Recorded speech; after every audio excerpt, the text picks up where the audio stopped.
I can see there's something of me in you. You grew up feeling you had everything to prove, too young to know you hadn't a clue, and there's more to life than just win or lose. And everyone will tell you what they think you should know, but try to figure out this life on your own. Sometimes you get lost to find your way home, to know you're never alone. No, you gotta be real if you're ever gonna free your heart. Blow a kiss to the past, make a fresh start, and oh, you gotta be real.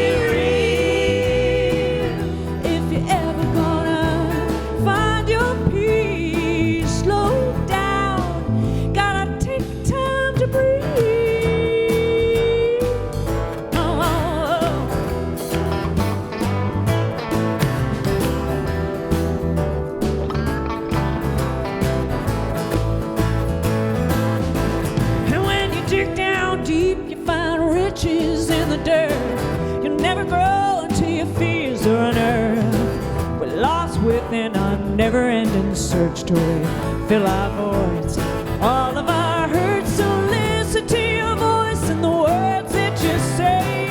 There's much to learn from the roles we all play.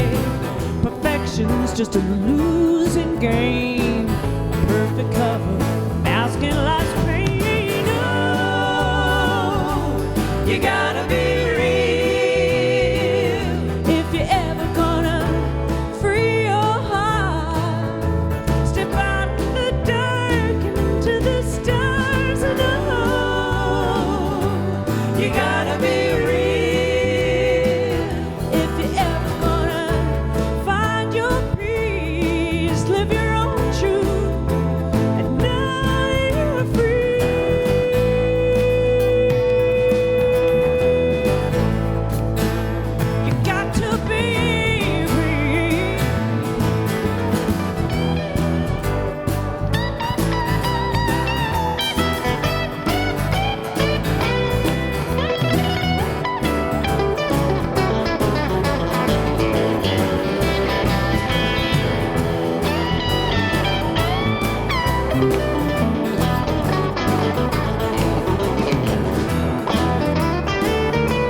Good morning. Nice to be here with you today. So, a couple weeks ago, I was driving to speak at a Unity church about an hour and a half outside of Chicago. And I wanted to take the scenic route because it was a beautiful Sunday morning. And I thought it was 15 minutes quicker, according to GPS, but it was 15 minutes faster, so I was running late. So I decided to speed. And then a cop decided to pull me over for speeding. And I thought, okay, I can do this. He came up to the window, and he said, "Where are you going so quick? Why are you going so fast?" I said, "Well, I'm going to church." Emphasize church. And he says, no kidding, "What are you, the minister?" Why, yes, I am. And he laughed, and he was a fun guy, and he goes, well, tell me your favorite Bible verse. I just thought I said, how about trust in the Lord? And he laughed. He said, okay, give me your license. And he looked at my license, and he looked at me. He saw Mark Anthony Lord, and he looked at me. And he said, you can go. That's a true story. It is an honor and a privilege to be here. It really is. I hold your spiritual community so high in respect, and your leadership is the best of the best. And you guys, in my opinion, having traveled the whole country working with spiritual centers, you guys are on the cutting edge. You're leading the way in some really beautiful ways. So it's really an honor to be here, to be in consideration, to be a part of your family. But I most just honor you for who you are. And I want to tell you that you were born to make manifest the glory of God. Breathe that in. You were born to make manifest the glory of God. Let's try that on. Say that with me. I am born. Ready? I am born to make manifest the glory of God. That should make your shoulders roll back, stand up taller, those peacock feathers pop out, and just strut your stuff. You were born to make manifest the glory of God. The glory is the Hebrew understanding of that word. It's interesting. It actually is kabod, which means heavy. And heavy leads to rich. So glory actually represents, they would say that a man was heavy in wealth. Now today we would say he's loaded, right? But to be heavy in wealth, the glory of God, to be heavy, to be loaded, fully loaded with the qualities of spirit, joy, peace, power, love. This is what God is. So to make manifest the glory of God, which is what we're here to do, is to bring those spiritual qualities into manifestation, into the world. You know that. That's what this place is about. That's what you're here to do. And I believe at this day and age, in our current climate of the world and what's happening, we are called even more deeply to do the work that is important for us to do and to be collectively a larger presence of this healing light, of this truth. We are called, and we are fully encoded with what is wanted to be expressed in the world. Now, there's two things I think you've got to do to fulfill that mission of yours. You need to stop conforming, and you need to start creating. So what is conform? Let's look at that for a moment. I mean, it makes sense. But for us, Don Miguel Ruiz would say, if you know the Four Agreements, which I know many of you do, Don Miguel Ruiz would say you were domesticated. You were conditioned on how to be on this planet, in your tribe, in your neighborhood, the rules to follow, where the lines were, when you stepped over the line, and how to get back in line. You were conditioned very well. You conformed. We had to conform. We needed to eat. We needed a place to sleep. There's a lot of good in the conforming. But fear creeps in, and we become conformed at the expense of the glory of God that is within us. And so our spiritual work and our spiritual awakening becomes about becoming free from all of those things we agreed to. You know, sure, you can shine your light. Oh, but hey, now don't shine it that bright. You don't want to embarrass us, right? These are the unconscious and conscious things that are said. And they're imprinted in us still, young and old. It's the work to keep looking, go deeper, deeper, deeper. When I was a kid, I got to go to Kmart with my mom, 4 or 5 years old, and there are 5 of us kids, so it was a wonderful experience. I got to go just with her, and I was so excited to be there, and I wanted everything. It's like, I want that, I want that, I want that, I want that. And finally, my mom, irritated, took my arm. She said, if you say you want one more thing, we're leaving the store.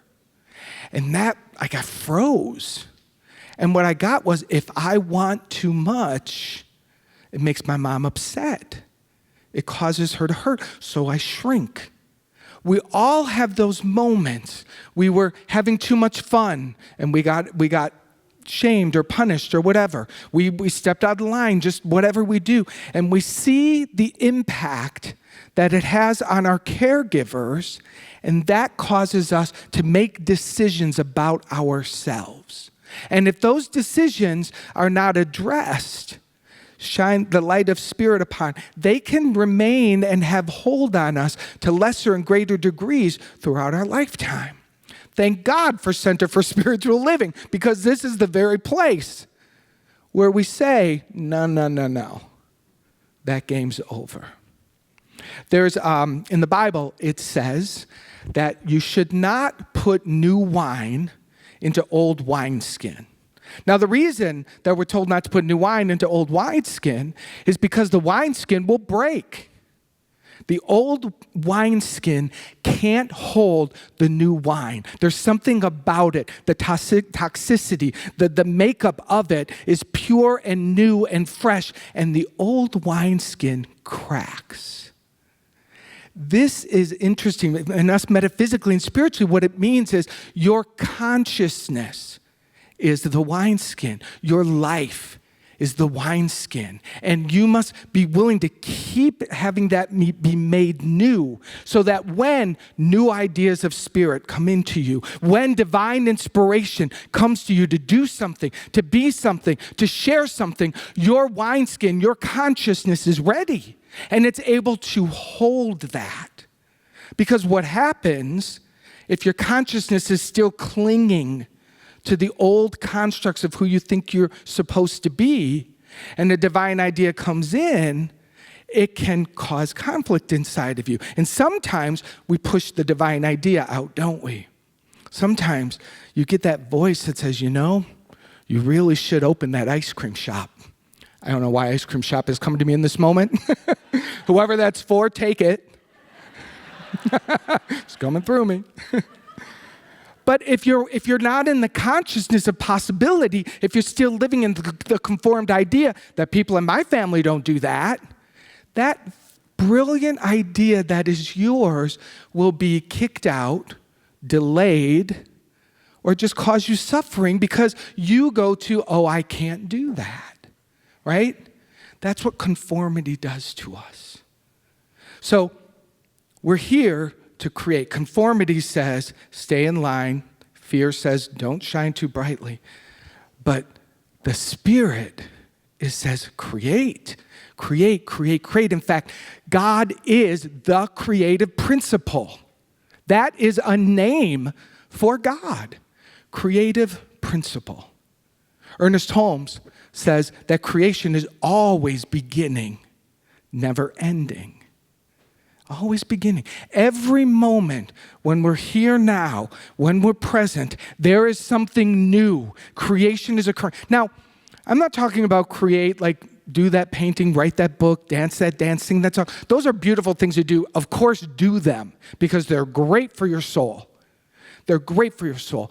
But for those of you who got so conformed that you say to yourself, I'm not creative. If you get anything today, please send that down the river. Let that go. Do you get that that's impossible? It's impossible for you not to be creative. It's a perfect equation. God is creative principle. You are one with God. You are here to create. But what that can mean is bring life to the mundane. Bring newness to that relationship that appears so old. Bring this to that job that you say is so broken and boring and it's everyone else's fault. Bring new life. Bring new wine. Well, don't bring wine to work. That might not work for you. But you know what I mean. Well, the pastor said, bring wine. Bring new life. Bring it to your world. I am here to make manifest the glory of God, which means I am a creative outlet.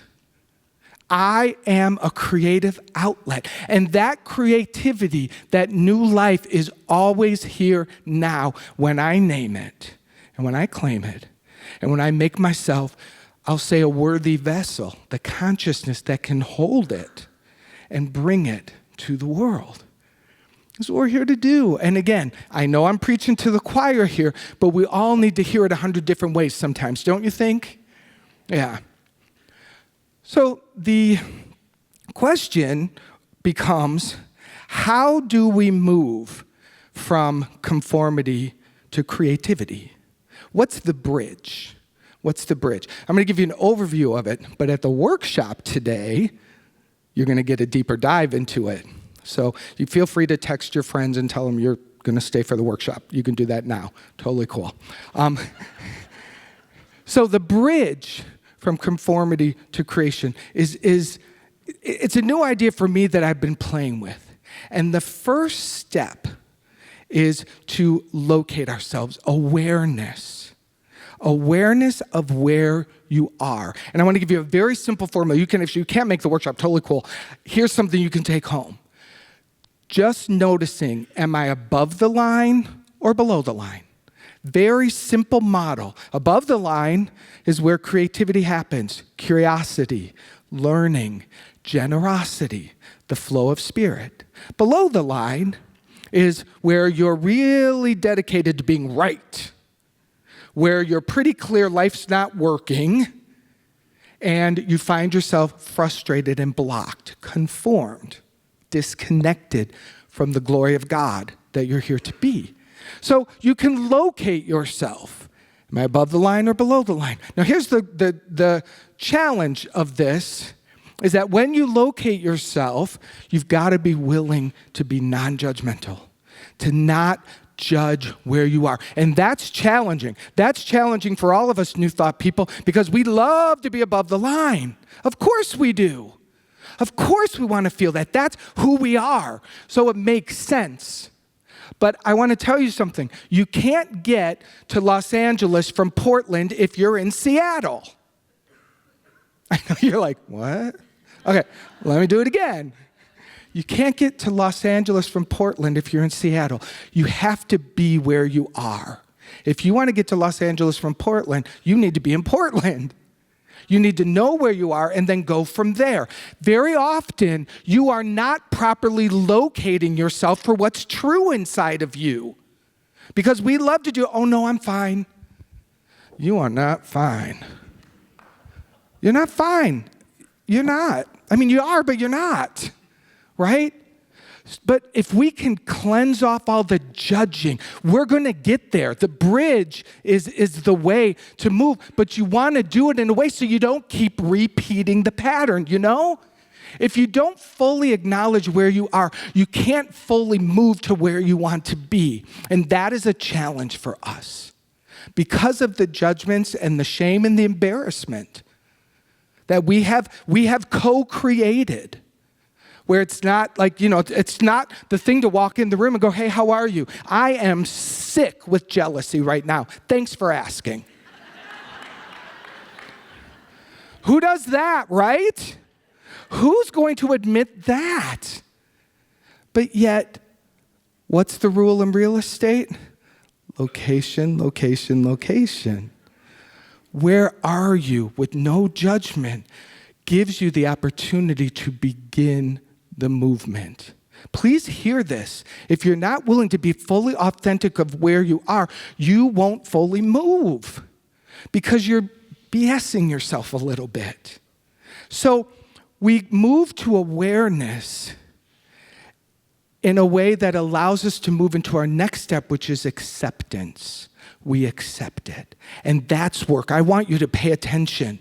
I want you to pay attention to all the ways you judge yourself as wrong for having a feeling or for having a conditioned, old world, conformed idea about yourself. Don't you think sometimes we can be our own worst enemy? And we hide and we pretend because we want to fit in. That's not the spiritual path. Disconnect, disconnect, disconnect. Reconnect is, and you can find the nice, wonderful way to say it, but I want you to create for yourself a circle where people are deeply interested in what your truth is, and they say, thank you, tell me more. Tell me more. I love that question because I'm one with God, you're one with God. That's what we're operating from. That's the pure premise. So if there's another idea here other than that, let's have it. Because it might lead us there in an authentic way that creates a permanent change. That's what we're looking for. The reason it keeps recycling is because we haven't fully located it. So be willing to explore that. And then we move into willingness. Are you willing? Are you willing to shift? Now, this is the next place where we can fool ourselves. Of course you want to shift. Of course you do. Of course we want to be in the goodness and the flow and the glory of God. And there's a part of you that doesn't. There's a part of you that really is enjoying being right. There's a part of you that is afraid to let it go because who will you be? What will your family think, right? We have to be honest about our willingness. So I encourage you, when you ask yourself, when you locate yourself in something in the below the line experience, and you locate it there, and you become aware and you're honest, and you ask, am I willing to shift? I invite you to consider no. Consider no. If the yes is the yes, it will be there strong. But I have learned to look for what I call a full body yes. You can do this. This works. If you really, this system is talking to you. Spirit's filling it. And I ask my body, my gut, my body, are you willing to shift? And it says, sure, yeah, I'm ready. Cool. Go to my heart, our sweet heart, the feeling nature. Heart, are you ready to shift? Heart, do you want to make this move? You can ask it whatever's going on. And it goes, yes. Like, cool, 2 out of 3. Go to my head, my thoughts, my mind. What does my mind say? And the mind goes, nope, I'm right. Okay, can I accept that in the moment? Because there's something there for me. Spirit's talking to me through everything. It's a friendly universe. If you can just accept that, there is a pearl in there. There's something really beautiful. Don't bypass it. Get interested. I'm really interested in what this is about for me. When you're willing to shift, willingness. If you're a 12-stepper, willingness is everything. And in the big book, it says half measures avail us nothing. Half measures avail us nothing. We want to have that full body yes. So you're willing to shift. Yes, we move. And that leads you to the 4th step, which is it puts us into action. This becomes practical spirituality. This is where we begin making the change, one step at a time. Consciously, I used to say it this way. I no longer say it that way. I'm fully shifted. I'm paying attention. Now you're moving into the shift, moving above the line, and creating a new experience. That old container, that old way of being, it will dissolve and disappear. Now around this, in this beautiful community, you're praying and you're meditating and you're surrounding yourself with people who know the truth so you can move even faster. But you want to pay attention and move in a way that serves the new place you're going. I was a gymnast when I was a kid, and when I was first learning how to do a round off, back flip, back tuck, I had to really pay attention. I had to really, every step, which foot was my takeoff foot? How many steps do I take before I lean into it? Which way is my body angle? My coach is right there, watching everything. And it was slow and it was tedious until I got it. Then I could throw those everywhere I went. In fact, I did, down the sidewalk. I knew where I was. I could do that. Because I took the time to create a pattern, a new pattern of movement, a new pattern of being. Your coaches are all around you, your practitioners, your ministers. They are here in this room, if you will avail yourself, dive in more deeply to what's here for you, you will get that kind of support. You step offside, up there, right there with all their love. Hey, you might want to get that foot back in. You might want to move this way. They do it with so much love and acceptance. That's what this place is for. And this is what the spiritual path is. And this leads us to what we're here for, to make manifest the glory of God. This is what you get to do and be. And I say this lifetime, this place is a place to do it. There's wonderful communities, as you know, you're moving. I'm not the guy chosen to announce this. You're moving. And so you are moving into new wineskin. This is a move of consciousness. So this is the time for each one of you. If you're new here, welcome. Start working. We got to pay attention. What are my thoughts? I don't want to move old consciousness into new life. You've got all the right principles, all the right things, but there's something brand new available here, and you've got to pay attention to what would block, where would the fear come in. Don't judge it, just see it, honor it, get related to it, and begin learning how to shift, how to do this, so that when you move, and by the way, you're moving into an interim space, and in the Old Testament, there's a story of Moses. And he brings the Israelites out of Egypt, and they go out into the wilderness, their temporary home. They don't go straight from where they are to the promised land, to the land of milk and honey. They have to go into the wilderness, and it says they're there for 40 years. 40 years represents completion. It's not a time frame, as long as it takes until it's cooked, until it's complete. And while they were in the wilderness, it was a precious time. They got the 10 Commandments. They learned how to be a people. They became who they needed to be. So when they moved into their new home, they were a vibrational consciousness match. So do you see how your interim home is like the wilderness time? It's a precious time. And by the way, you're going to the Mountaineer or something like that? Like, how cool is that? Right? I wouldn't wish one less day than what you need there to become who you're here to become before you make the next move. So it's a precious time. It's the time of creation. It's the time when you're becoming. And there'll be new things that you didn't understand. New language, new things are available. Who knows? But when you take the time to do your spiritual practice, to be conscious, we're moving into a shift here. And I want you to do, if one thing you could do differently, be authentic. And I know that that's welcome here. I know that that's what attracts me to this wonderful community, is a wonderful paradox of high consciousness teaching balanced with authenticity. That is where Spirit reveals itself, inside of us, inside this community. And you have a mighty opportunity here in Seattle to be this amazing light. You know, within a couple miles around this building itself, there's so many people who don't know how to do money, don't know how to do relationship, don't know that they are the glory of God. There's so many people who want what you have. Want what you have. And so this move is going to become about creating a larger space for more people to have that. It's our obligation to share it, to pass it on so that it can be multiplied. That's what we're here to do. It's exciting. So I hope you'll join me in the workshop where I'm going to take a deeper dive into those 4 steps, and you're going to discover where you are below the line, what it looks like, what it feels like.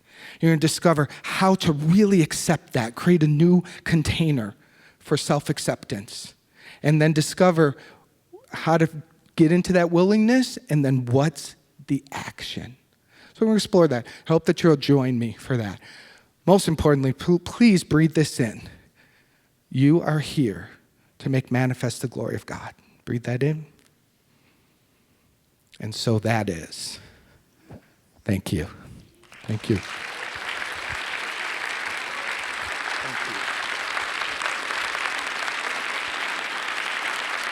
Thank you.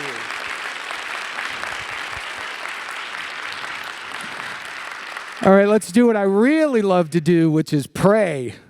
I'm actually going to ask your practitioners and your ministers and your prac students too, stand up if you would, if you feel called to do that, to hold this space. And look around for a moment, please, because these people have put many hours into their journey, their study and their practice and their awakening so that they can be those people that see you as whole. So you can go to wherever you need to go, and they're going to stay right there with you and for you. So we honor them. They hold the space for this prayer. I invite you to open your hands if that feels comfortable to receive.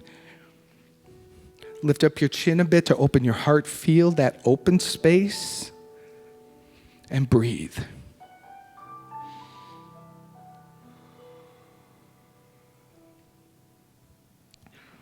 We take our eyes off the world of form. We look up into the consciousness of wholeness. And it is here where I say God is. God is the love. God is the power. God is the amazing abundance of being, the creative spark, the now. God is the eternal life. And I know that I am that. I am formed and fashioned out of the love of God, the power of God, the joy of God, the abundance of God, the freedom, the truth, the healing nature, the perfection of being, and the creative force. I am. And as I know this to be true for me, I know this is true for each and every one of us. We meet in the agreement of our divinity. Breathe. Breathe. And from my place of oneness, I know for each of us that this is the day that we are able to look more deeply and more closely with non-judgment, with self-love, with self-compassion and acceptance to the parts of us that have been trapped, that have been blocked in conformity, with total love and acceptance. And we ask for the courage to share it, to let it be seen, to be freed from any self-judgment or shame or guilt that blocks us and keeps us in hiding. Sweet Spirit, shine your light, shine your light. Surrender. And I absolutely know that that creative divine principle of being is awakened here and now within us and for each one of us.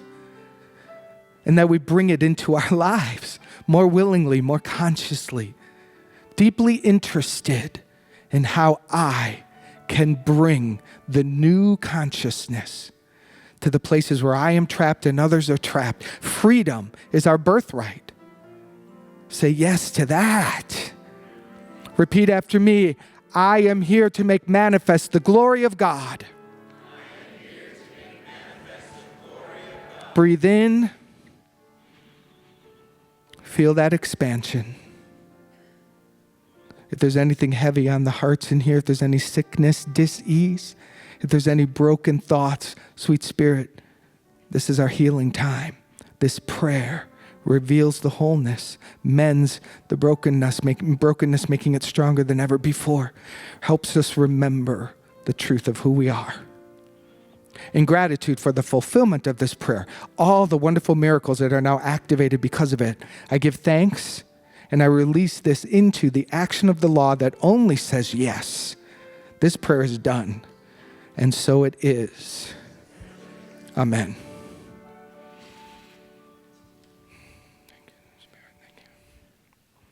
Thank you.